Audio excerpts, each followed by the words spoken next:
একটা বেজি জ্বালিয়ে দিচ্ছে, মানে কি ভয়ঙ্কর, একটা বেজি খাঁচার মধ্যে রেখে আগুন দিয়ে জ্বালিয়ে দিচ্ছে। আমি আমার বয়স আমি দেখিনি এরকম যে কবর থেকে তুমি তুলে এনে তাকে জ্বালিয়ে দাও। শিবির যে সংগঠন থাকবে সেই সংগঠন 12টা বাজার খুব স্বাভাবিক। বিষয়। কিভাবে এই হঠকারী সিদ্ধান্ত নিলেন যে উনি জাতীয় পার্টি অফিসে উনি নিজে যে ভাঙচুর করবেন বা ওনার দল নেতাকর্মী ভাঙচুর করবেন, একাত্তর নিয়ে কোনো কথা বলা যাবে না। এই দেশ এখন রাজাকারদের, তো জুলাই স্পিরিটকে ধারণ করে। জুলাই স্পিরিটটা আসলে কি স্পিরিট আমি এটি জানি না। যে আপনি যে বলেন জুলাই স্পিরিট, আমি বুঝি না যে জুলাই স্পিরিটটা কি। তাদেরকে কিংস পার্টি হিসেবেও বলা হয়। বাংলাদেশে বামদের একটা প্রবলেম হচ্ছে, তারা আসলে নিজেরাই জানে না আসলে তারা কি চায়।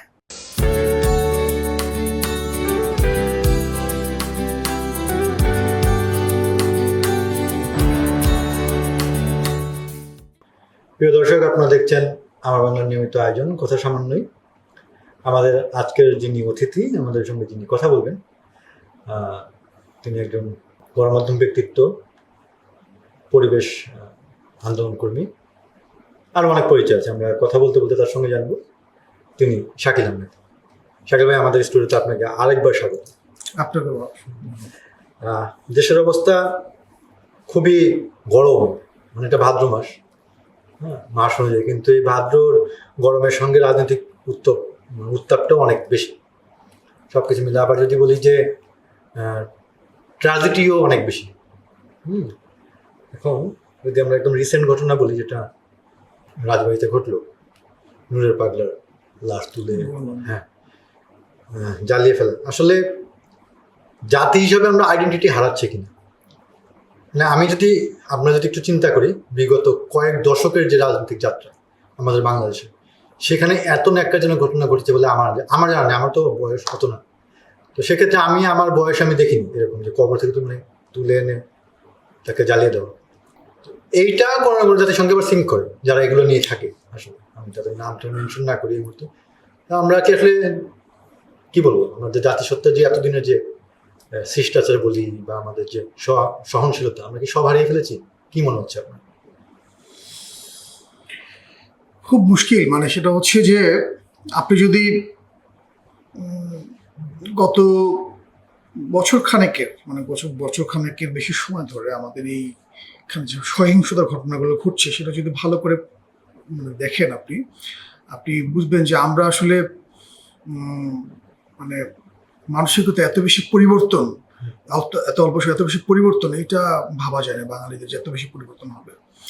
এই ধরনের ঘটনা পৃথিবীর সভ্য দেশ দাবিকারী আমেরিকাও হচ্ছে, আমেরিকা কেন্দ্রিক বিভিন্ন দেশে হচ্ছে। আপনি যদি একটু সার্চ করেন গুগলে দেখতে পারবেন, সেকেন্ড ওয়ার্ল্ড ওয়ারের সময় সোভিয়েতদের বিভিন্ন ধরনের সমাধিক্ষেত্রগুলো থেকে তুলেছে। লিথুনিয়ায় সম্ভবত এরকম একটা ঘটনা ঘটছে। আপনি একটু আগে দেখেন, আপনি বলছেন নূরের পাগলার কথা, আপনি একটু দেখে যান, আপনি গত বছরের এই সেপ্টেম্বর মাসেই নাকি এরকম, সেপ্টেম্বর মাসটা কোন মাসে ভুলে গেছে, মনিরুদ্দিন খান বাদল সাহেবের যে মরদেহ, তার মরদেহের উপরে জুতা রেখে সেটা আগুন দিয়ে দেওয়া হয়েছে। তো সেখানেও তখন তো খুব বেশি প্রতিবাদ দেখি। নূরের পাগলার ক্ষেত্রে যে প্রতিবাদটা আমরা সারা দেশের মানুষের মধ্যে প্রত্যক্ষ করছি, সেটা তখন আমরা দেখিনি। এটা খুবই একটা ন্যাক্কারজনক ঘটনা। আমরা বাঙালিরা এত সহিংস, এত নৃশংস আচরণ আমরা করব, এটা ভাবা যায় না। আপনি দেখেন, এটা তো একদিনে হয় না, এগুলো ঘটতে ঘটতে বলে না কচু গাছ কাটতে কাটতে ডাকাত হয়, এরকম বিষয়টা কিরকম। ধরেন আমি মাঝে দেখলাম বন্য প্রাণী, অর্থাৎ কুকুর মেরে ফেলে পুঁতে রাখছে এরকম মাটির মধ্যে, বেজি জ্বালা দিচ্ছে। একটা বেজি জ্বালিয়ে দিচ্ছে, মানে কি ভয়ঙ্কর, একটা বেজি খাঁচার মধ্যে রেখে আগুন দিয়ে জ্বালিয়ে দিচ্ছে। মানে এইটা হচ্ছে মূলত, আমি জানি না কি, এই বাঙালিদের যে পরিবর্তন, রিসেন্টলি যে পরিবর্তন ঘটছে, সেটা ভয়ঙ্কর। এবং এইটা আমাদের আগামী দিনে ভয়ঙ্কর রকম ভোগাবে। আপনি মনে রাখেন, আগামী দিনে ভয়ঙ্কর রকম ভোগাবে। এবং আরো কি কয়েকটা বিষয় আমি একটু বলতে চাই, সেটা হচ্ছে রিসেন্ট সময়ে কোনো আগুন লাগাতে যে কোনো মাজারে হামলা করতে যে মসজিদ দিয়ে আগুন দিয়ে পুড়িয়ে দেওয়া হয়েছে, মসজিদ পুড়িয়ে দেওয়া হয়েছে। এই ধরনের ঘটনা তো আফগানিস্তানে, পাকিস্তানে আমরা দেখি। এই ধরনের বাংলাদেশে এই ধরনের ঘটনা ঘটার কথা না, তাহলে এখন কেন ঘটছে? কেন আফগানিস্তান পাকিস্তানের যে ধারা, তাদের যে চিন্তা ভাবনা বা তারা ওখানের যে মানুষের যে আচরণ, সেই আচরণের মতো আমরা ওই দিকে ধাবিত হচ্ছি? এর কারণটা কি? এর কারণটা হচ্ছে তাহলে আমাদের যে সাংস্কৃতিক চর্চা, আমাদের যে শিক্ষা বা আমাদের, সেটা আসলে প্রপারলি হচ্ছে না। অথবা আমাদের একটা ভয়ঙ্কর পরিবর্তন ঘটে গেছে, আমাদের মানুষের একটা ভয়ঙ্কর পরিবর্তন ঘটে গেছে, সেখান থেকে বের হতে হবে। খুব অচিরে না বেরোলে আমাদের সামনে মানে ভয়ঙ্কর দিন আসতেছে, সেটা আপনি আপনি ভাবছেন আমি আসছে না, মানে অলরেডি এসে গেছে, এবং এখান থেকে আসলে প্রতিকারের যে উপায় সেটা বের করতে হবে। আদারওয়াইজ আমরা এই আমাদের অস্তিত্ব, আমাদের বাঙালি হিসেবে যে আমাদের অস্তিত্ব, সেই অস্তিত্ব আমরা হারাবো। এখন যেটা হচ্ছে যে এই ঘটনার ফল অফ যেটা, সেটা হচ্ছে আজকে স্বরাষ্ট্র উপদেষ্টা বলেছেন যে আমরা এই ঘটনা তদন্ত করছি। এখন 4 জনকে আটক করা হয়েছে, তার মধ্যে 2 জনকে বলা হচ্ছে যে ছাত্রলীগ নেতা তারা। আচ্ছা, এখন যে এই ঘটনার তদন্ত, সুষ্ঠু তদন্ত, উনি হচ্ছে সুষ্ঠু তদন্তের ঘটনা প্রদান করুন, কতটুকু সুষ্ঠু তদন্ত হবে বলে আপনার মনে হয়? সুষ্ঠু তদন্ত তো হচ্ছে না কোথাও। সুষ্ঠু তদন্ত হলে ধরেন একজন, আমি একটু পিছনে ঘটনায় বলে, ধরেন শেখ হাসিনা সরকার পতনের পরে বিভিন্ন সাংবাদিকদেরকে আটক করা হলো, জেলে নেওয়া হলো, সবাইকে ঢালাওভাবে হত্যা মামলা দায়ের করা হয়েছে। একজন অপরাধ করতে পারে, একজনের সম্পত্তি বানাইছেন, তার জন্য সম্পত্তি বানা, যদি সে অবৈধভাবে সম্পত্তি বানিয়ে থাকেন তাহলে তার সেই অনুযায়ী তার শাস্তি হবে। একজনে যদি অবৈধভাবে অর্থ উপার্জন করে থাকেন সেই অনুযায়ী তার শাস্তি হবে। কিন্তু আপনি সবাইকে ঢালাওভাবে মিথ্যা মামলায়, হত্যা মামলায় আপনি আটকে রাখলেন, তো তদন্ত তো হয় নাই, তদন্ত হচ্ছে না সুষ্ঠুভাবে। আপনি কি বলে রাখি, সে জুলাই মাসে যে হত্যাকাণ্ডগুলো ঘটেছে তার চেয়ে বেশি হত্যাকাণ্ড আগস্টে ঘটেছে।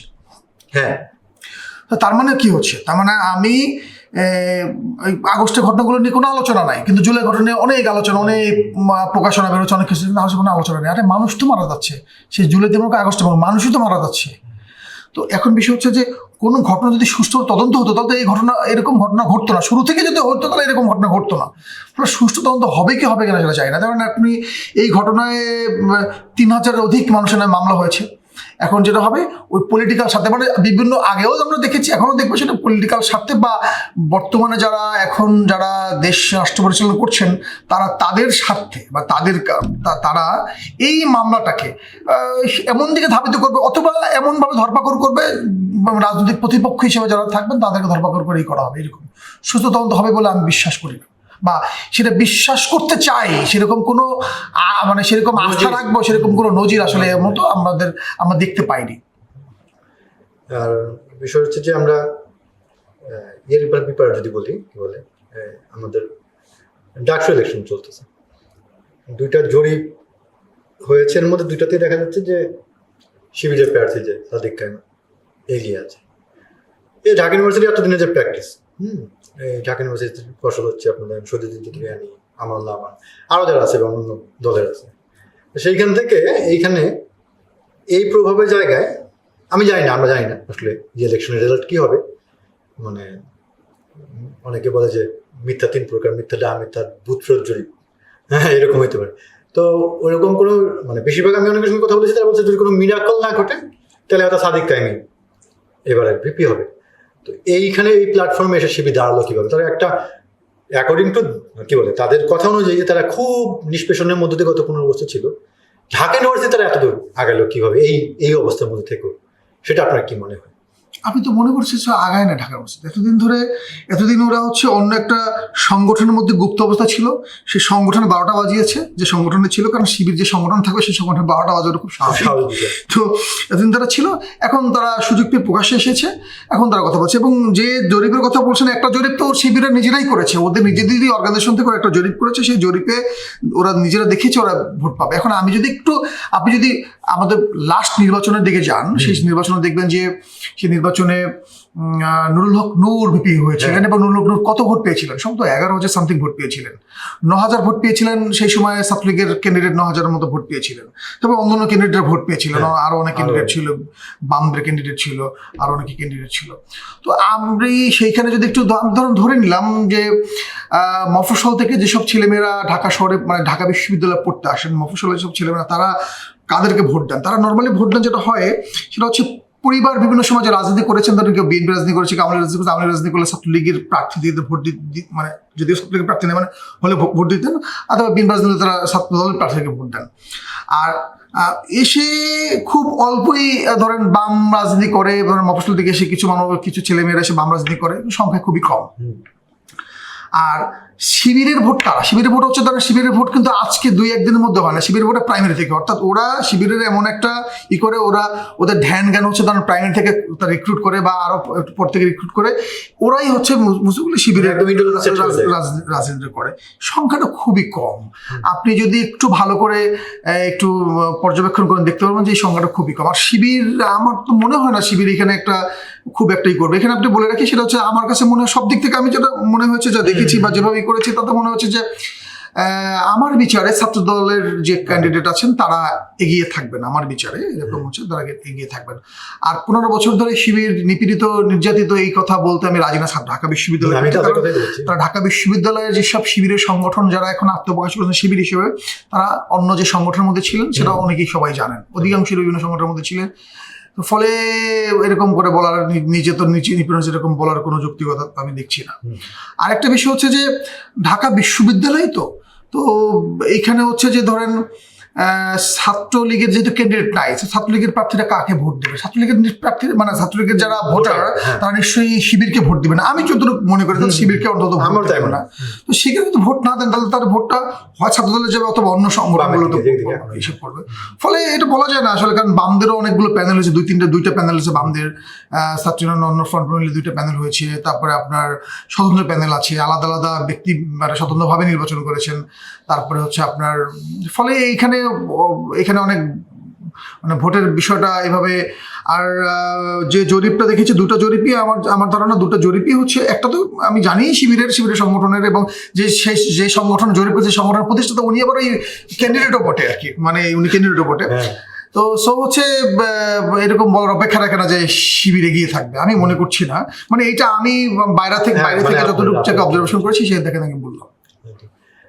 জাতীয় পার্টিকে নিয়ে ব্যাপক হট্টগোল চলছে। জাতীয় পার্টিকে নিষিদ্ধ করা উচিত, জাতীয় পার্টি থাকার কারণে আওয়ামী লীগের গত নির্বাচনগুলো বৈধতা পেয়েছে, ইত্যাদি ইত্যাদি। হ্যাঁ, এগুলো হচ্ছে তাদের বিরুদ্ধে অভিযোগ।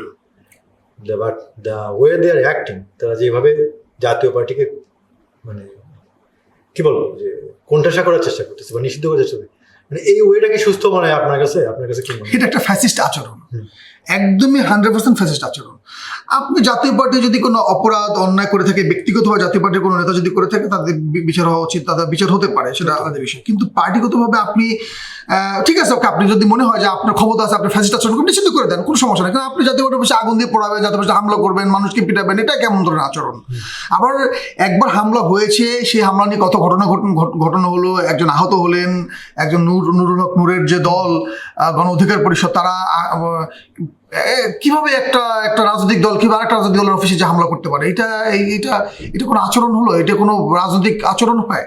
দ্বিতীয়ত হচ্ছে, আপনি জাতীয় পার্টির উপরে যেভাবে এখন যে ধরনের কথাগুলো বলছে, মানে যেটা বলছে, এটা আমার কাছে মনে হচ্ছে যে এটা ইচ্ছে করে করা হচ্ছে আগামী যে নির্বাচন, সেই নির্বাচনকে পেছানোর জন্য, বা নির্বাচন যাতে সুষ্ঠুভাবে না হয়, বা নির্বাচন নিয়ে নানা জটিলতা তৈরি হয়, সেই কারণে আমার মনে হয় যে এই জিনিসগুলো ঘটানো হচ্ছে।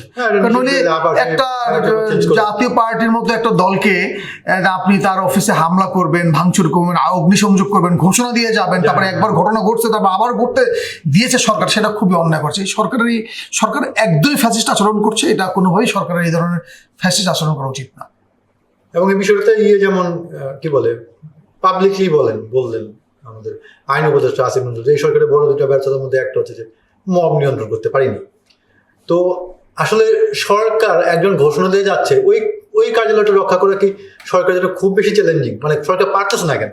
আপনার কি মনে হয়? আমি বিষয়টা ক্লিয়ার, সরকার চাইছে ভিতর থেকে এটা ঘটনা ঘটুক, সেজন্য পারছে না সরকার। সরকার চাইলে পারবে না এমন কোনো ঘটনা তো নাই। এমন তো না যে এখানে হচ্ছে যে একটা গণবিক্ষোভ বা হচ্ছে এরকম কিছু না। তো কিছু মানুষ তারা এরকম করে তাদেরকে করে তাদের ওখানে আক্রমণ করলো। সরকার চাইলে এটাকে দেওয়ার, সরকার চায় না। সরকার চাইছে ঘটনাগুলো ঘটুক, সেখান থেকে তার যে সুবিধা, সেখান থেকে তার যে সেটা নেওয়ার হয়তো ট্রাই করছে। আমার এটাই সহজ হিসাব। এবং মবকে নিয়ন্ত্রণ করতে পারছে না, এটা কোনো এই কথা না। এরকম ঘটনা তো ঘটছে। একটা মব হচ্ছে, মানুষ মারা যাচ্ছে, আরেকজনকে ওই যে সরকারের একজন ভদ্রলোক, উনি আমাদের মাননীয় প্রধান উপদেষ্টার প্রেস সেক্রেটারি, প্রেস সচিব, উনি বলছেন যে এটা প্রেশার গ্রুপ। মানে এটা কোনো কথা আপনি আসলেই ধারণা নাই, কারণ আপনি একটা সন্ত্রাস হচ্ছে, মানুষকে হত্যা হচ্ছে, মানুষ মারা যাচ্ছে সারা দেশে, আপনি সেটাকে প্রেশার গ্রুপ বলে আপনি তাদেরকে মানে বৈধ করার চেষ্টা করছেন। এটা এক ধরনের অপরাধ, এটা শুধুমাত্রই না, এটা এক ধরনের অপরাধও বটে।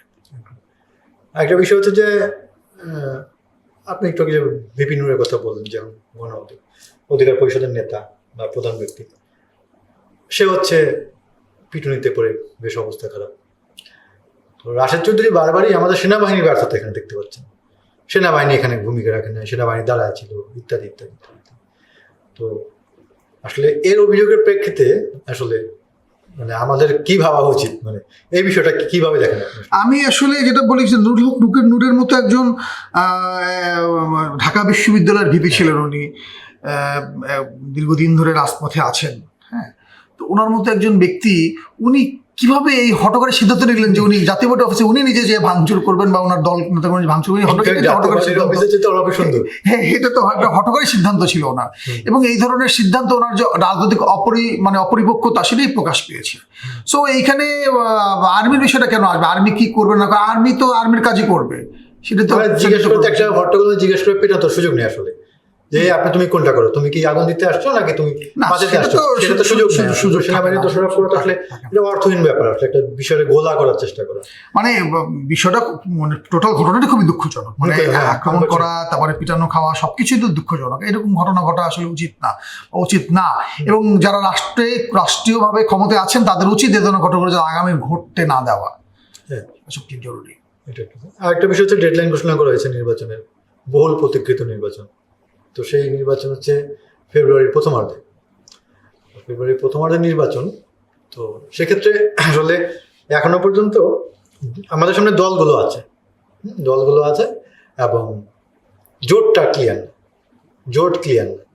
সেক্ষেত্রে আপনার কি মনে হয় আগামী ইলেকশনের ডিজার্ভ ক্যান্ডিডেটকে আগামী ক্ষমতায় আসার ক্ষেত্রে আগায় থাকার বিষয়টা কার মধ্যে এখন পর্যন্ত আছে? মানুষ কাকে গ্রহণ করতে পারে? আপনার ওপিনিয়নটা, আপনার দৃষ্টিকোণ থেকে। এটা খুব মুশকিল, কারণ মানে এমনভাবে কনক্লুশন আসা মুশকিল। আমি শুধু এইটুকু বলতে চাই, এখানে আসলে নির্বাচন, এখন যে গভর্নমেন্ট, মানে এখন যে ক্ষমতায় যে গভর্নমেন্ট আছেন, মানে যারা আসলে নিজেদেরকে সরকার বলছেন, তারা যে ক্ষমতায় পরিচালনা করছেন, তারা অধিকাংশই, ম্যাক্সিমামই যারা আছেন তারা সবাই অধিকাংশই বিদেশি নাগরিক। মানে বিদেশি বলতে চাই তার দ্বৈত নাগরিক, বিভিন্ন দেশের নাগরিক আছেন। মাঝখানে একটা লেখা পড়েছিলাম একজন, যে এখানে বিদেশিদের নয়, মানে বিদেশিদের শাসন চলছে, মানে বিভিন্ন জায়গার তারা নাগরিকত্ব নিচ্ছেন। এখন এখানে ব্যাপার হচ্ছে যে আমেরিকা তার এখানে যে স্বার্থ, বিশেষ করে এই পুরো এশিয়ায় তার যে স্বার্থ, সেই স্বার্থের একটা বড় জায়গার মানে বড় একটা হচ্ছে বাংলাদেশ, কৌশলগত জায়গা, সেটা বাংলাদেশ, মানে ভূমি কৌশলগত জায়গায়। সেখানে এখন যে গভর্নমেন্ট, তারা আমেরিকার সমর্থিত সরকার। তো আমেরিকা আসলে কি চায়, বা আমেরিকার যে চাওয়াটা বা তাদের যে মানে প্রত্যাশা, বাংলাদেশের এখান থেকে যে প্রত্যাশা বা তাদের যে সেটা পূরণ না হওয়া পর্যন্ত নির্বাচন হবে কিনা সেটা নিয়ে আমি সন্দিহান, এক নম্বর। ফলে জোট হোক, অমুক হোক, তমুক হোক, কি হোক না, এটা নিয়ে বড় বিষয় না। বড় বিষয় হচ্ছে যে আসলে এই যে গভর্নমেন্ট আছেন, তারা সাম্রাজ্যবাদী, আমেরিকান যে সাম্রাজ্যবাদ তারা যেভাবে এখানে চায় সেভাবে তারা ঠিক সেইভাবেই তারা এখানেই করছে। আপনি রিসেন্টলি দেখবেন যে মহেশখালীতে পিটার হাস তখন আবার হুট করে উনি গেলেন। আবার শুনলাম যে 30 বছর বিডার চেয়ারম্যান সাহেব বলতেছেন যে 30 বছরের মধ্যে মহেশখালী সিঙ্গাপুর হয়ে যাবে, নানান কিছু বলতেছেন, এরকম আলোচনা হচ্ছে। মানে আমরা আসলে আমি বুঝছি না যে মানে কি ঘটছে আর কি এই মুহূর্তে। বিশেষ করে কক্সবাজার কেন্দ্রিক তো অনেক বড় ঘটনা ঘটছে, আমি জানতে পারছি। মিয়ানমারের একটা ইস্যু আছে, রোহিঙ্গাদের একটা ইস্যু আছে। আবার সারা পৃথিবীতেই এখন আর একটা বড় ঘটনা ঘটছে, সেটা হচ্ছে যে আপনি দেখবেন যে বৃহৎ 3টা পরাশক্তি, সেটা হচ্ছে ভারত, চায়না এবং রাশিয়া, তারা হচ্ছে একটা জোটে আসছেন। ফলে এই দক্ষিণ এশিয়ায় আমেরিকান স্বার্থ তাদের রক্ষার জন্য এই গভর্নমেন্ট, তারা যেভাবে আমেরিকার স্বার্থটা দেখছে, এবং আবার বিপরীতে যে ধরনের জোট তৈরি হচ্ছে, সবকিছু মিলিয়ে ইন্টারন্যাশনাল বিশ্ব রাজনীতি থেকে শুরু করে বাংলাদেশ পর্যন্ত এখানে একটা বড় ধরনের ডিজাস্টার বা বড় ধরনের কিছু একটা ঘটতে যাচ্ছে বলে আমি প্রতিমান করছি, মানে এটা মনে হচ্ছে আমার কাছে। আর রিসেন্টলি দেখলাম যে বাংলাদেশ আওয়ামী লীগের নেতাকর্মীরাও মানে তারাও দেখলাম যে বেশ কয়েকটা মিছিল, বেশ বড় বড় মিছিল হচ্ছে, হাজার হাজার লোক রাস্তায় নেমে যাচ্ছে। আমি বেশ গতকালকে এবং আজকেও দেখলাম, মানে গতকালকে আমি সামাজিক যোগাযোগ দেখলাম অনেক বড় বড় মিছিল হচ্ছে আর কি বিভিন্ন জায়গায়। ফলে মানুষ আস্তে এবং তাদের সাথে কিছু সাধারণ মানুষও যোগ দেওয়া শুরু করছে।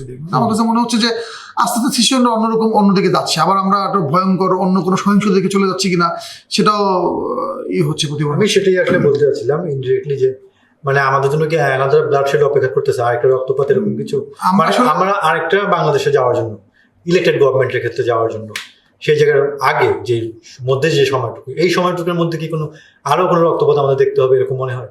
রক্তপাত কেউই চায় না, কিন্তু মানে যা দেখছি যা যেভাবে চলতেছে রক্তপাত বলতে অলরেডি তো একটা রক্তপাতের মধ্যে দিয়ে যাচ্ছে সেটা। মানে আপনি যদি আলাদা করে রক্তপাত বলেন এটা একটা ব্লাডশেড কেন বলতেছি, আপনি দেখেন প্রতিদিন মানে গত কয়েকদিন আগে আপনি নিউজ দেখেছিলেন যে নদীতে প্রতিদিন গড়ে 43টা লাশ পাওয়া যাচ্ছে। মানে এটা আসলে খুবই 43টা মরদেহ প্রতিদিন নদীতে ভেসে উঠছে গড়ে। এই 43টা মরদেহ গল্পটা আপনি কোথায় জানলেন? পত্রিকায় জেনেছেন। আচ্ছা, পত্রিকায় কোন খবরগুলো আসলে 100 খবর হলে একটা পত্রিকা আসে, তাই না? বিষয়টা এরকম। তো সপ্তাহ পত্রিকা আনা সম্ভব না, তার মানে কত ঘটছে আই ডোন্ট নো, কিন্তু তারপরেও 43টা আসছে, মানে এটা মোটামুটি কনফার্ম করছে পত্রিকাগুলো 43টা লাশ ভেসে উঠতেছে। কত মারা যাচ্ছে আমরা জানি না, এবং এই 43 লাশের মধ্যে 30% লাশের কোনো পাওয়া যাচ্ছে না, মানে যাদের পরিচয় পাওয়া নাই, 42 লাশ হিসেবে দাফন করা হচ্ছে।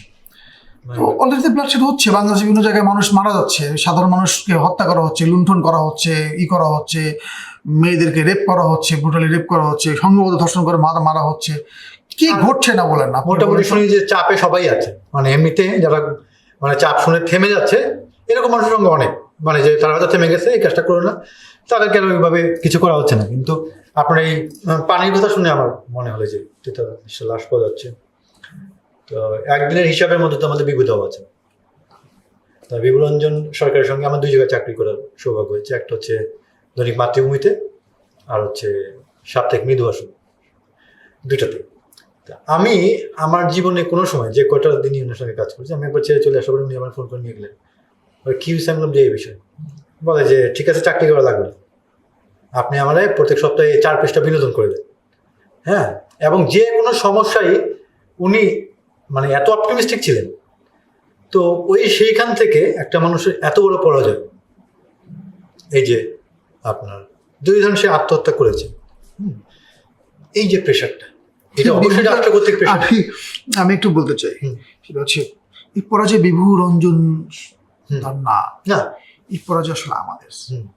বাংলাদেশ এখনো মানে সাংবাদিকরা যে পরিমাণ মানে কষ্টের মধ্যে জীবনযাপন করে, এবং বিশেষ করে সৎ সাংবাদিকরা যারা জীবনযাপন করে এবং যেরকম কষ্টের মধ্যে থেকে তার করতে হয়, সেইটার একটা জ্বলন্ত প্রমাণ হচ্ছেন রঞ্জন।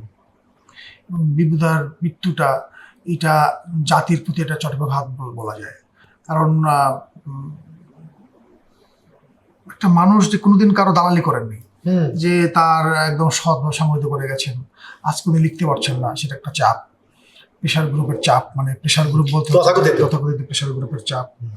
তারপরে হচ্ছে আপনার অর্থনৈতিক সংকট, হুট করে চাকরিচ্যুত হওয়া, চাকরি নাই, সবকিছু মিলিয়ে একটা খুব মানে একটা দুর্বিষহ সময় গিয়েছে।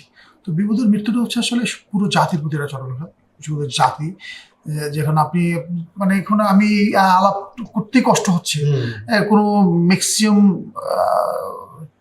অফিসগুলো মানে সংবাদ অফিস মানে অফিসগুলোতে এখানে আসলে কোনো যে ধরন চাকরির বা কোনো স্যালারি যেটা দেয়, ওয়েস্ট বোর্ড নেয়, অমুক নেয়, তমুক, এগুলো নিয়ে আসলে অনেক বৃহৎভাবে আলাপ করা উচিত। সেদিন দেখলাম শুধু একটা পোস্ট দিয়েছেন আমাদের বাসাসের, উনি লিখলেন যে সংস্কার কমিশন যে তথ্য মন্ত্রণালয়ের যে সংস্কার প্রতিবেদন পেশ করছে, পুরো প্রতিবেদনে কোথাও ওয়েস্ট বোর্ড শব্দটাই নেই, ওয়েস্ট বোর্ড শব্দটাই নেই। তো এতদিন বুঝতাম বাক স্বাধীনতা নাই, বা আমরা বলতাম যে বাক স্বাধীনতা নাই, বা একটা নিরপেক্ষ সরকার থাকলে অনেকেই সবাই আমরা ওয়েস্ট বোর্ডে আমরা চলতাম ইত্যাদি।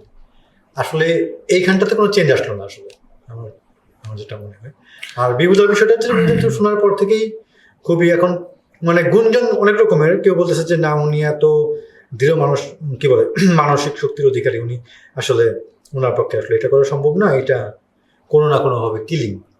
আসলে বিষয়গুলো কি এখন এগুলো সুষ্ঠু তদন্ত হলেই আমরা জানতে পারবো, যদি সুষ্ঠু তদন্ত এই সময় হবে কিনা বা এই সময় আমরা পাচ্ছি কিনা সেটা তো আমরা জানি না, তবে সুষ্ঠু তদন্ত হলে আমরা বুঝতে পারতাম যে আসলে ঘটনা কি ঘটেছে।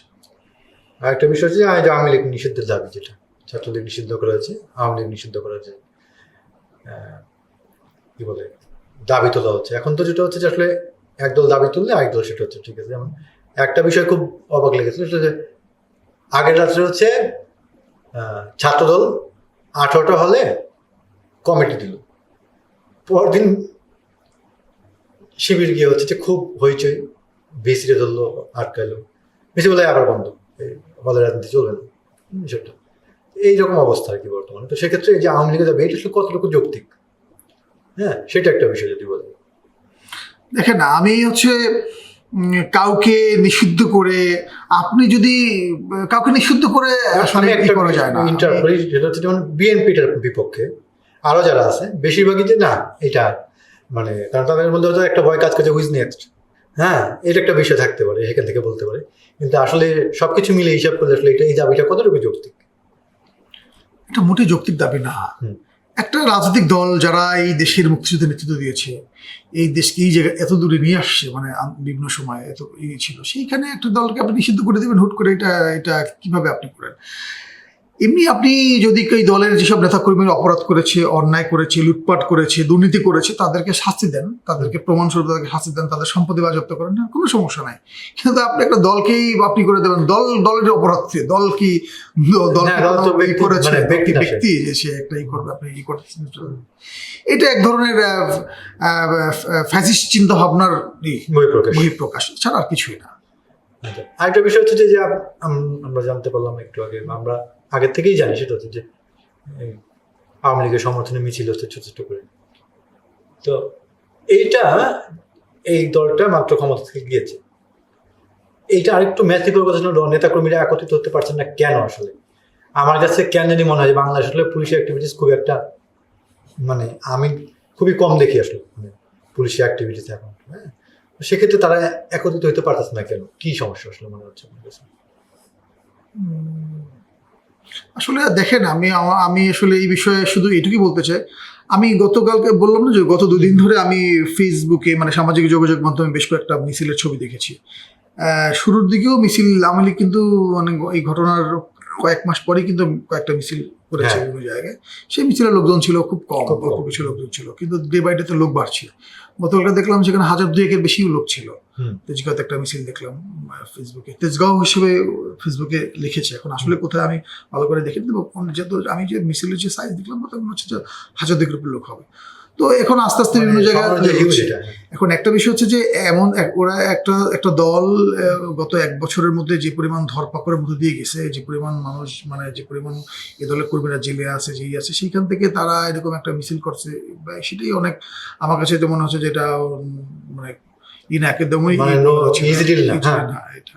আর যেহেতু তার মধ্যে নিষেধাজ্ঞার একটু আছে, খড়গ আছে, নিষেধাজ্ঞা খড়গ আছে, তারপরে অন্যান্য সামাজিক চাপ তো আছে, সেই জায়গা থেকে এই মিছিলটা। আমি এই রিসেন্ট লতিফ সিদ্দিকীর ঘটনা, মঞ্চ 71, মানে মঞ্চ আমাদের সুশীলদের জন্য মঞ্চ বলতে আমরা মঞ্চ নাটক বুঝি, 71 বলতে আমরা মুক্তিযুদ্ধ বুঝি, এবং অনেক মানুষই সেটা বোঝে। আমার সাথে সুশীলের মধ্যে এটা আর কি বলে ভাগ করার উপায় নেই, সবাই আমরা এরকমই বুঝি। এরকম নামের একটা সংগঠন রিপোর্টার ইউনিটিতে তার একটা গোল টেবিল বৈঠক করতে গেল, সেইখানে একটা ইনসিডেন্ট হইল, বড় রকম ইনসিডেন্ট হইল। এবং আমি বেশ কয়েকজন সচেতন নাগরিকের মতামত পড়লাম বিভিন্ন জায়গায়। এইটা আমার কাছে খুব বেশি ভ্যালুয়েবল মনে হয়, কারণ এই জায়গায় কোনো প্রেশার নাই। এই লেখাগুলো যারা লিখেছেন তারা আসলে কোনো কি বলবো প্রেশার থেকে লেখেননি, মানে কারো পেয়ে দেন না, তারা তাদের মনের মনোভাবটা সুন্দর করে লিখে প্রকাশ করেছেন। তাদের একটাই কথা যে ওইখান থেকে শুধু মঞ্চ 71 লোক অ্যারেস্ট হবে কেন, দ্যাট ওয়াজ এ মব, কোনো সন্দেহ নেই। সেটা একটা আপনি গিয়ে একটা জায়গায় সব বানচাল বন্ডল করে দেন, এটা তো একটা মব, সেদিন তাই করছে। তো মবের লোকজন রেখে শুধুমাত্র আপনি মন্ত্রীদের তুলে নিয়ে আসলেন, হ্যাঁ এই বিষয়টা। এবং সেক্ষেত্রে এটা একটা আমার কাছে খুব অ্যালার্মিং বিষয় মনে হচ্ছে যেখানে, সেটা হচ্ছে যে তাহলে কি 71 নিয়ে কোনো কথাই বলা যাবে না? এই নামে কোনো কিছু করলেই একদম এটাই যে 71 নিয়ে কোনো কথা বলা যাবে না। এই দেশ এখন রাজাকারদের, এই দেশে এখন মানে যারা 1971 সালে মুক্তিযুদ্ধের বিরোধিতা করেছে তারা এখন মূলত এই দেশটাকে পরিচালনা করছে, একদম সহজ কথা। এবং তারা 71 নিয়ে কথাই বলতে দিবে না আমাদেরকে। এখন আপনি দেখেন একদম সহজ হিসাব, যে পান্না যে সাংবাদিক অ্যারেস্ট হলো, ওখান থেকে অ্যারেস্ট হলো, সেই পান্না তো হচ্ছে লাল মানে লাল বিপ্লবী। সে আপনার সেই জুলাই আন্দোলন থেকে উনি আন্দোলন করেছেন, হাসিনা পতন উনি খুশি হয়েছেন, মিছিল করেছেন, উনি স্ট্যাটাস দিয়েছেন, উনি আমি ওনার অনেক স্ক্রিনশট আমি দেখেছি। ওনার অপরাধ কি? উনি তো আপনাদেরই লোক, তো ওনার অপরাধ কি? উনি ৭১ নিয়ে কথা বলেছেন, মানে ৭১-এর পক্ষে কথা বলেছেন, এটাই অপরাধ। মানে ৭১ নিয়ে কথা বলে যেই হোক না কেন, তাকে এই দেশে আর কথা বলতে দেওয়া হবে না। এবং ওখানে যে সেদিন যারা গিয়েছিলেন তাদের কিন্তু সারা জাতি ক্যামেরায় দেখেছে, সবাই দেখেছে। কই তারা তো একজন অ্যারেস্ট হয় নাই, কারণ তারা হচ্ছে ওই গভর্নমেন্টের প্রেশার গ্রুপের একটা গ্রুপ, বা গভর্নমেন্ট তাদেরকে প্যাট্রোনাইজ করছেন, গভর্নমেন্ট প্যাট্রোনাইজ করছেন যে না আমরা ৭১-এর এইদিকে যাবো না, ৭১ ভুলে যাবো আমরা, এই পথ আমাদের না, আমাদের পথ রাজাকারী পথ, আমাদের পথ হচ্ছে মুক্তিযুদ্ধের বিরোধী পথ। ৩০ লক্ষ রক্ত শহীদের উপর থেকে যে বাংলাদেশ, সেই বাংলাদেশ এখন উল্টো দিকে নিয়ে যাচ্ছে। কারা নিয়ে যাচ্ছে? ওই ৭১ পেতো তারা নিয়ে যাচ্ছে। তারা তো এখন ক্ষমতায়, তারাই তো এখন সবকিছু করছে। না করলে তারা এই যে আপনার এই যে প্রেস ক্লাবে অমুক জায়গায় তমুক বিভিন্ন জায়গায় যে ঘটনা করছে, ৭১ নিয়ে কথা বলতেছে না, ফেসবুকে পোস্ট করলে মানুষ হয়ে যাচ্ছে। ৭১ কেন? ৭১ কি কার বাপদাদা সম্পত্তি না? ৭১ কি এমনি এমনি হয়েছে? আর এই দেশটাকে যে রাজনীতি করছে, সেই দেশটাই তো ৭১ না হলে সেই দেশটাই হইতো না। তো পাকিস্তান রাজনীতি করা লাগতো, আরেক দেশ রাজনীতি করতে। ৭১ তো আমাদের একটা দেশ দিচ্ছে, একটা স্বাধীন পতাকা দিচ্ছে। আমি সেই কথা বলতে পারবো না সে ৭১ নিয়ে? ৭১ তো বেশি দিন আগের ঘটনা না, ৫৩ বছর আগের ঘটনা, বেশি দিন আগের ঘটনা না। তো আমি কেন সে ৭১ নিয়ে কথা বলতে পারবো না? পৃথিবীর কোথাও এরকম ঘটনা, পৃথিবীর কোথাও ঘটলে যারা এই দেশের স্বাধীনতার বিরুদ্ধে কথা বলতো, তাদেরকে সাদাটা ফাঁসি দিয়ে দিত। আর এখানে তারা বহাল তবিয়তে বেঁচে আছে, বহাল তবিয়তে তারা করছে, এবং তারা ৭১-এর পক্ষের মানুষগুলিকে অত্যাচার করছে, নিপীড়ন করছে, নির্যাতন করছে, মুক্তিযোদ্ধাদেরকে গলায় মালা দিচ্ছে, রাস্তা বসে পেটাচ্ছে, আহত করছে, মুক্তিযোদ্ধার সন্তানদেরকে পেটাচ্ছে, তাদের স্ত্রীদের ধরে নিয়ে যাচ্ছে। আপনি দেখেন সারা দেশে, আপনি প্রত্যেক দিন আপনি রিপোর্ট পাবেন, প্রতিদিন আপনি রিপোর্ট পাবেন কি একটা ভয়াবহ ঘটনা ঘটছে। এবং এই ভয়াবহ ঘটনা ঘটছে এই ৭১ পরাজিত শক্তিরাই। এবং আমাদের উচিত এই ৭১ পরাজিত শক্তির বিরুদ্ধে যে কোনোভাবে রুখে দাঁড়ানো, এবং সকল মানুষের এই দেশটাকে বাঁচাতে হলে, অবশ্যই দেশটাকে বাঁচাতে হলে, বাংলাদেশকে বাঁচাতে হলে এই অপরাধীদের, যারা ১৯৭১ সালে ৪ লক্ষ নারী মা বোনকে ধর্ষণ করছে এবং ধর্ষণের সহযোগিতা করছে, এই বদমাশগুলো, তারা কেমন এখন রাজনীতি করে? বাংলাদেশে ৩০ লক্ষ মানুষ শহীদ হয়েছে। ১৯৭১ সালে বাংলাদেশের এমন কোনো জায়গা নেই, এমন কোনো ইঞ্চি মাটি নাই যে মাটি রক্তে লাল হয় নাই, নদী লাল হয়ে গেছে। আপনি যখন খুলনা চুপনগর থেকে শুরু করে ওই সৈয়দপুরের সেই ট্রেনের ঘটনা, আপনি সারা দেশে এমন কোনো জায়গা নাই। সারা একটা বদ্ধভূমির দেশ, একটা গণহত্যার দেশ। ১৯৭১ সালে আপনি যদি একদিন মানে আমি ৫ তারিখের ঘটনা বলি, ৫ই সেপ্টেম্বর, আজকে তো ৭ সেপ্টেম্বর, ৫ তারিখের ঘটনা আমি বলি, শুধু ৫ তারিখে অষ্টগ্রামের অন্তত ১৬টা স্পটে গণহত্যার ঘটনা ঘটছে, ৬ তারিখে গণহত্যার ঘটনা ঘটছে, আজকে ৭ তারিখ। আজকে আপনি দেখবেন, আপনি প্রতিদিন আপনি সার্চ করে দেখবেন যে ৭ সেপ্টেম্বর ১৯৭১ সার্চ করে যে এই দিনে দেশের কত গণহত্যা, দেখবেন যে মিনিমাম ৫০টা গণহত্যা ঘটনা পাবেন এই দেশে। অমুক জায়গায় ১৫ জন, অমুক জায়গায় ৫০ জন, অমুক জায়গায় ২০০০, অমুক জায়গায় ৫০০০ মানুষকে এই দিন হত্যা করছে। ভাই এইগুলো ভুলে গেছেন আপনি? এই দেশের মানুষ এগুলো ভুলে গেছে? এদেশের মানুষ বুঝবে এরা হচ্ছে এই দেশটাকে পাকিস্তানের মধ্যে নিয়ে যাচ্ছে, একটা ব্যর্থ রাষ্ট্র থেকে পরিচালনা করছে। যে আপনার ওই যে সাম্রাজ্যবাদী, মার্কিন সাম্রাজ্যবাদী সেই তৎকালীন সময় যে কিসিঞ্জার বলছিল যে তলাবিহীন ঝুড়ি, ওরা বাংলাদেশকে এখন আমেরিকার সৌজন্যে বাংলাদেশের তলাবিহীন ঝুড়ি বানানোর প্ল্যান করছে। একটা দেশ সুন্দর এগিয়ে যাচ্ছিল, সেটাকে তলাবিহীন ঝুড়ি বানানোর একটা প্ল্যান করতেছে। আপনি দেখেন অলরেডি কি অবস্থা দেশের অর্থনীতির। আপনি দেখেন এই যে ওই যে প্রেস সেক্রেটারি শফিক সাহেব, উনি বলেছিলেন গত বছর বলতেছিলেন যে চাকরি বন্যা বয়ে যাবে দেশে। অথচ আমি গতকালকে রিপোর্ট দেখলাম, গত পরশু দিনের রিপোর্ট দেখলাম যে ২১ লাখ মানে চাকরিচ্যুত, আরো বেশি আছে। তারপরে নারীরা হচ্ছে অলরেডি, এবং এই গভর্নমেন্টের যে অর্থ উপদেষ্টা মাদুর সাহেব নাকি, উনি নিজে বলেছেন যে মেয়েদেরই নাই চাকরি নেই ২০ টাকার উপরে, এবং দারিদ্র্য সীমার নিচে নেমে যাচ্ছে মানুষ। তা আপনি এখানে বসে বড় বড় কথা করতেছেন কি? আপনি কোন দেশের মানুষ? আপনি কিসের কথা বলতেছেন? আপনি এই সব মানুষ বিশ্বাস করে না। আপনি এই একটা দেশ, আপনি যে এই যে মানুষগুলো যাদের চাকরি হারা, যারা ধরেন ২১ লাখ মানুষের চাকরি নাই, এক একটা মানুষের উপর ৫ জন ৬ জন, এক একটা পরিবার ৫ জন ৬ জন মানুষ তার উপর নির্ভরশীল। তা আপনি ২১ লাখ মানে হচ্ছে প্রায় কমপক্ষে ৫ দিয়ে গুণ করেন, ১,১০,০০০। ১,১০,০০০ মানুষের পেটে ভাত নাই, ১,১০,০০০ মানুষ খাবে না? ১,১০,০০০ মানুষ কই যাবে? আপনি দিন করে হচ্ছে না ২১ লাখ মানে ১,১০,০০,০০০ মানুষের পেটে ভাত নাই। মানে আপনি আসলে ২১ লাখের চাকরি নাই মানে ১,১০,০০,০০০ মানুষের পেটে ভাত নাই। তা আপনি বুঝতেছেন না দেশটা কোথায় যাচ্ছে? একটা নাড়া দিলে একটা নড়বড়ে হলেই আমরা একদম হয়ে যাবো, মানে একদম পড়ে যাবো, এরকম একটা দেশ আমরা এরকম জায়গায় নিয়ে গেছি। অথচ উনি আমাদের যিনি প্রধান উপদেষ্টা, ওনার তো কি বলে নোবেল বিজয়ী, উনি দারিদ্র বিমোচনে এত করেছেন। তা আমার এমন মনে হয় যে মাঝে মাঝে দেশটা দারিদ্র অবস্থায় নিয়ে উনি আবার নতুন করে একটা ইতিহাস সৃষ্টি করতে চান, যে আমি এরকম একটা দরিদ্র অবস্থা থেকে দেশটাকে আবার করে এরকম মনে হয় মাঝে মাঝে। দুর্ভাগ্যজনক, এটা দুর্ভাগ্যজনক। আপনি গার্মেন্টস গুলো অবস্থা দেখেন, অর্ডার গুলো নাই, অর্ডার হচ্ছে না, এখনো গার্মেন্টস এর অর্ডার গুলো চলে যাচ্ছে আপনার ভিয়েতনামে। এই যে পরিস্থিতি, এখানে তো আমরা একটা ধরা খাইছি। সেকেন্ড ধরা হচ্ছে আমি যেটা বাজারে যাওয়ার সাহস করি না, সত্যি কথা, মানে অ্যাটলিস্ট একটা পরিমাণ টাকা না থাকলে, কারণ আমি জানি যে যাওয়ার পরে আমি কিছু নিতে পারবো না, কিনতে পারবো না। এই সিন্ডিকেটের আসলে এখন চালাই করা, আমি দীর্ঘদিন এটার অপবাদ ছিল আসলে, যে হয় যুবদল মানে যুবলীগ, ছাত্রদল মানে ছাত্রলীগ। হ্যাঁ, তো দেন না ভাই, যুবলীগ বা যুবলীগ বা ছাত্রলীগ বা ছাত্রলীগ দেন, তখন তো আমরা একটু কমের টাকা খাইতে পারছি। তো এখন দেন না, ওরাই সিন্ডিকেট চালাক, ওরাই দুলপট করে ওরাই খাক, তখন তো আমি একটু কম খাই, মানে আমি তো একটু কম পাশে কিনতে পারতেছিলাম পটল, বেগুন, আলু, পেঁয়াজ, আমি তো এখন কিনতে পারতেছি না। আপনি তো এখন আপনি বাজারের যে অবস্থা, আপনি কি বলেন, আপনি গতকালকে না গত পরশুদিন আমি ওই যে কলাবাগান বাজারের ওখানে দাঁড়াইছিলাম, কাঁচা বাজারে দাঁড়াইছিলাম, দুইজন রিক্সা ড্রাইভার ভাই আলাপ করতেছিলেন বসে বসে, একজন গালিগালাজ করতেছেন, আমি যাচ্ছিলাম, গালিগালাজ করেন কেন, বলে খাবো কি, আমার সাথে রাগ করে বলে খাবো কি ভাই, বলেন কি খাবো আপনারা, গালিগালাজ কারা করবো না, গালিগালাজ করতেছেন গভর্নমেন্টের বিভিন্ন লোকজনকে, আপনি বলে কি পাইছেন, এটা কেমন কথা, গালিগালাজ করবো না কি করবো, আমার খাওয়াটা কি দিবো, আমার খাওয়াটা আপনি দেবেন। আর আমি তাড়াতাড়ি করে শাসা করে হেঁটে চলে আসছি, কারণ আসলে তো ঘটনা তো এরকম। আপনি দেখেন না, পটল কিনতে পারি না, আপনি ওই যে পেঁয়াজের কেজি কত, আপনি হচ্ছে ওই যে কি বলে যে মাছ মাংসটা তো অনেক বড় বিলাসিতার বিষয়, সত্যি কথা বলতে গেলে সাধারণ মানে বিলাসিতা, সবজি কেনা এখন বিলাসিতা, মাছ মাংস সবজি কেনা এখন বিলাসিতা হয়ে গেছে। আসলে একটা ভয়ঙ্কর সংকটের মধ্যে দিয়ে বাংলাদেশ যাচ্ছে, সব জায়গায় শুধু সংকট, এতে উত্তরের পথ নাই। আমি একটু বলি, ধরেন একটা জনবিস্ফোরণ হয়ে যাবে, দেখবেন আপনার সে মনে আছে দৌড় সালুদ্দিনের কথা মনে আছে ড্যামরায়, সেই মুস্তিউদ্দিন মাসুদ, মানে সেই শনির একটা কমিটির যেই ছিল, তো মানুষ একদিন অতিষ্ঠ বের হয়ে যাবে রাস্তায়, আপনি দেখবেন যে এরকম বিভিন্ন জায়গায় রাস্তায় বের হয়ে যাবে। এই পানির পাম্প অনেক নষ্ট, এখন পানির পাম্প ঠিক করবে কারণ কোনো প্রশাসক নাই, দক্ষিণ সিটি কর্পোরেশন কোনো প্রশাসন বা এরকম কিছু নাই গেল। এটা আপনি দেখবেন যে আগে একটা গ্রুপ ছিল যে ওই যে ময়লা নিয়ে যে বিজনেস ব্যবসাটা হয় আর কি, মানে এটা তো বিভিন্ন সময় সিন্ডিকেট থাকে, একটা গ্রুপ সিন্ডিকেট ছিল, সেদিনে ভেঙে নতুন সিন্ডিকেট আছে, এখন চাপ দিচ্ছে, বাসা 100 টাকার ময়লা এখন বলে 200 টাকা দিতে হবে, ওদিকে ময়লা নেয় না, মানে একটা ভয়ঙ্কর পরিস্থিতি যাচ্ছে, কোনো কেউ নাই, এটা দেখার কেউ নাই। আপনি এবছর যে পরিমাণ মানুষ ডেঙ্গুতে আক্রান্ত হলো, আমার বাসায় 3 জন ডেঙ্গুতে আক্রান্ত হলো, জরুরি অবস্থা ঘোষণা করা দরকার ছিল, হ্যাঁ একদম জরুরি অবস্থা ঘোষণা করা ছিল।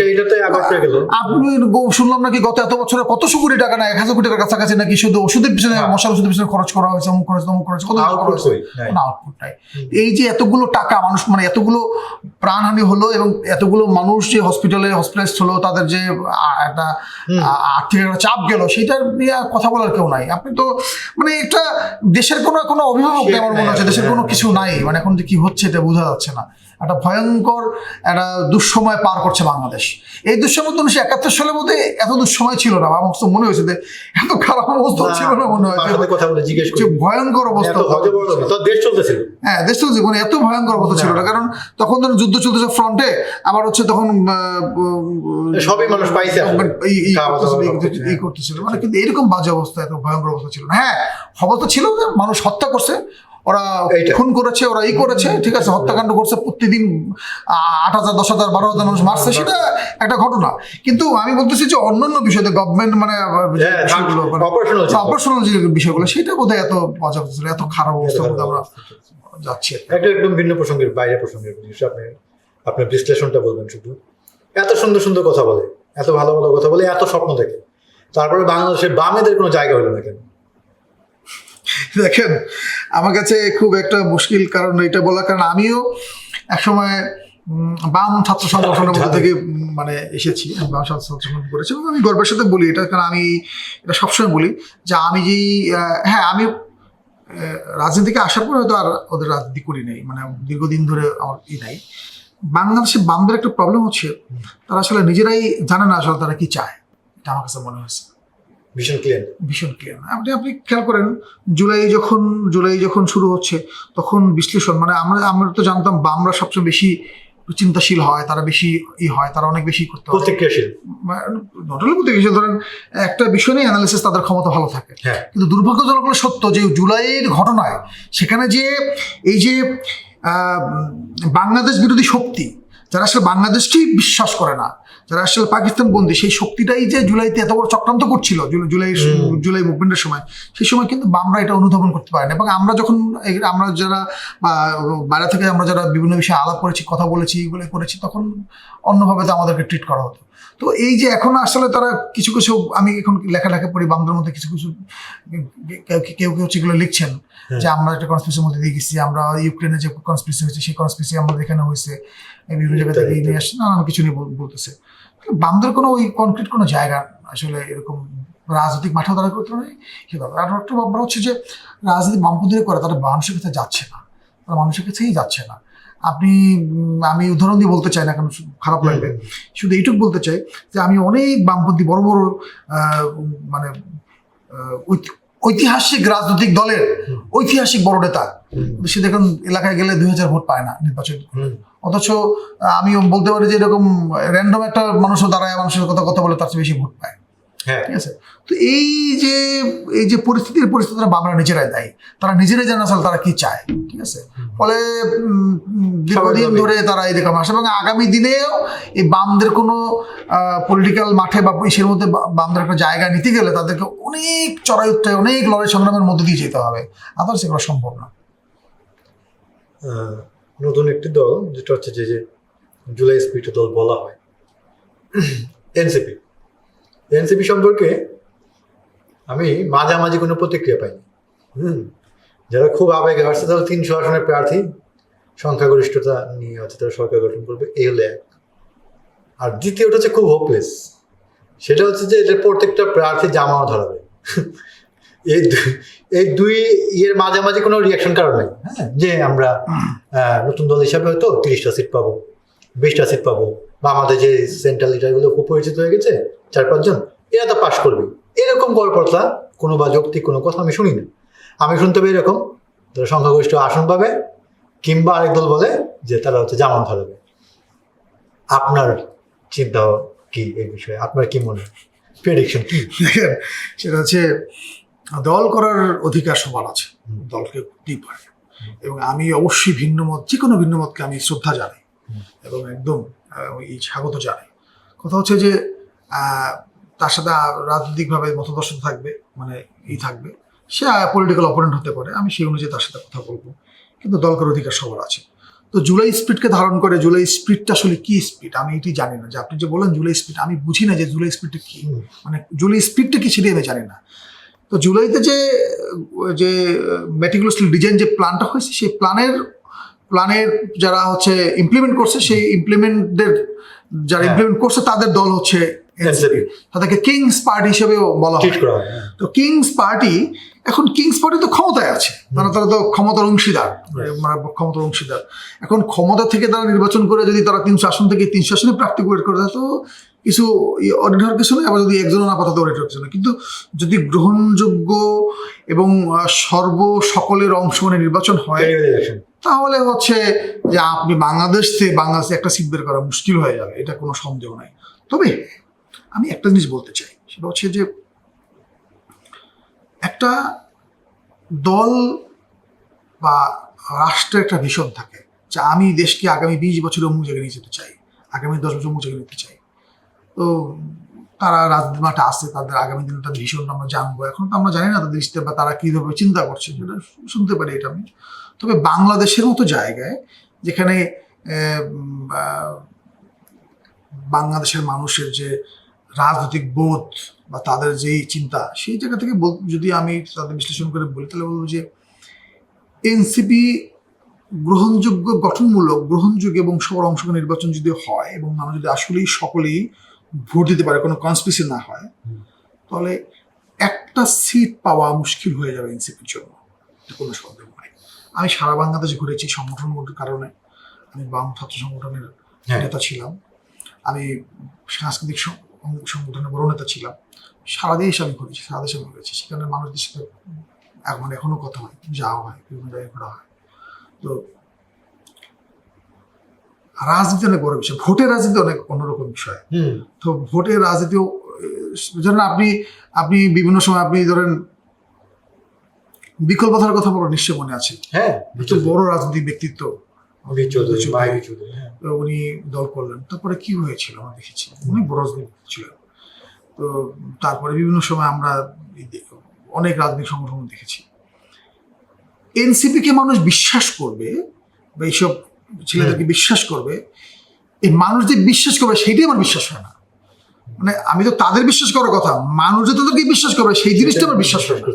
তো তাদেরকে কেমনে বিশ্বাস করবো আমি জানি না। এবং একটা ইয়ংদের মধ্যে, একটা অংশের মধ্যে তাদের মধ্যে সামান্য একটা ভাব থাকলে থাকতে পারে, এটা খুবই কম। তারা বরং যেটা হচ্ছে যে তাদের সহযোগী অন্য যে সংগঠনগুলো যারা জুলাই আন্দোলনে তাদের সাথে সহযোগিতা করেছে, সহযোগী বামরাও ছিল, সেটা হচ্ছে সবাই মিলে যদি তারা জোট করে, সবাই মিলে যদি তারা কিছু করে, তাহলে হয়তো বা একটা মানে একটা অবস্থানে হয়তো কিছু একটা অবস্থান দেখাতে পারে বা কিছু দেখাতে সক্ষম হতে পারে, আদারওয়াইজ সম্ভব না। আর যদি এমনি কিংস পার্টি হিসেবে যদি নির্বাচন করে ওইভাবে মেটিকুলাসলি ডিজাইন, যেভাবে বলেছেন আমাদের প্রধান উপদেষ্টা, উনি যেভাবে এই আমেরিকার প্রোগ্রামে বলেছিলেন যে মেটিকুলাসলি ডিজাইন করে আন্দোলন করা হয়েছে, মেটিকুলাস ডিজাইন করে যদি উনি নির্বাচনটা এরকম করেন, মাহফুজের পরিচয় করে দিল মাস্টারমাইন্ড হিসেবে, হ্যাঁ মাস্টারমাইন্ড হিসেবে, যদি ওরকম মেটিকুলাসলি ডিজাইন করে নির্বাচনটা করেন, তাহলে হয়তো বা এটা বড় অংশ তারা বেরোতে পারে বা বের করে নিয়ে আসতে পারে। এই আপনাকে অনেক ধন্যবাদ, অনেকক্ষণ কথা বলে এবং অনেক কিছু জানতে পারলাম আসলে। প্রিয় দর্শক, আমাদের আজকে আলোচনা এই পর্যন্তই। আগামী পর্ব দেখার আমন্ত্রণ রইল। সে পর্যন্ত ভালো থাকবেন, আমার বাংলার সঙ্গেই থাকুন। ধন্যবাদ।